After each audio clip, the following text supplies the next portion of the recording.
पटोलेंनी म्हटलेलं आहे काँग्रेसच्या नवीन प्रदेशाध्यक्षांची नियुक्ती होईल असेही पटोले म्हणाले। काँग्रेसच्या नवीन प्रदेशाध्यक्षांची नियुक्ती होईल नाना पटोले यांनीही म्हटलेलं आहे। नाना पटोले हे परभणी आणि बीड मध्ये जो अत्याचार झाला, अन्याय झाला, ज्या पद्धतीने सरकारनं त्या ठिकाणी दमनगिरी केली, त्याच्या विरोधात हे आंदोलन आहे। भाऊ काय सांगणार? आज हा परभणीचा मुद्दा घेऊन आक्रमक काय विरोध?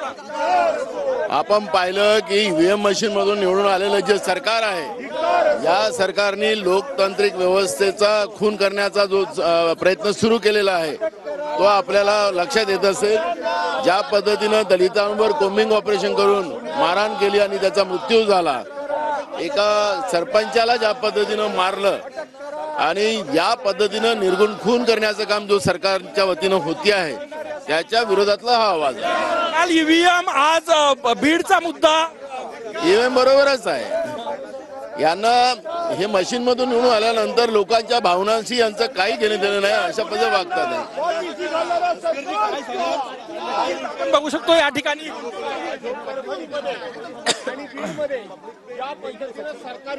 नक्कीच विरोधक जे आहे ते आक्रमक आहे। या ठिकाणी सर काय सांगणार? नाही, जी घटना घडलेली आहे त्याच्यामध्ये योग्य कारवाई झालेली नाही। खरे आरोपी बाजूला त्या ठिकाणी आहेत आणि त्यामुळे योग्य कारवाई व्हावी आणि खऱ्या आरोपींना अटक व्हावी अशी आमची अपेक्षा असते। अभिजित वंजारी सर आपल्या सोबत आहे। भाऊ काय सांगणार? विरोधक आक्रमक आहे बीडच्या मुद्द्यावर। नाही, महायुतीच्या सरकारच्या काळामध्ये 2 वर्षामध्ये राजकीय हत्या 35 खून झालेल्या आहेत। 35 राजकीय खून झालेले आहेत। काल परवा ज्या राज्यामध्ये घटना घडल्या, बीडची घटना असेल, परभणीची घटना असेल, हे कुठेतरी लॉ अँड ऑर्डरच्या सिच्युएशनला एक मोठं चॅलेंज आहे आणि म्हणून याकरता आमचं त्या ठिकाणी मोठ्या प्रमाणामध्ये आंदोलन सुरू आहे। नक्कीच आपण बघू शकतो विरोधक जे आहे ते आक्रमक आहे आणि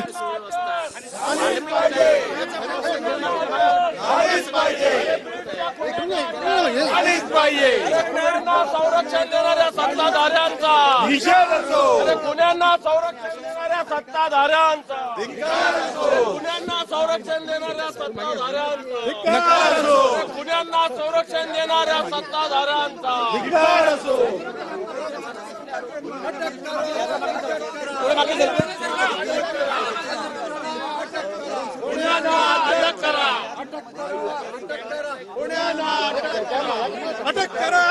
तर परभणी आणि बीडच्या घटनांवरून विरोधक आक्रमक झालेले आहेत। विधान भवन परिसरामध्ये आंदोलन करत आहेत। तर दुसऱ्या बाजूला भुजबळ आज एवढ्यात आहेत। कार्यकर्त्यांसोबत त्यांची बैठक सुरू आहे। विरोधक आक्रमक होते आणि आज हा मुद्दा घेऊन या ठिकाणी विरोधक जे आहेत ते आक्रमक आहेत। आपण हे दृश्य या ठिकाणी बघू शकतो। अभिजित वंजारी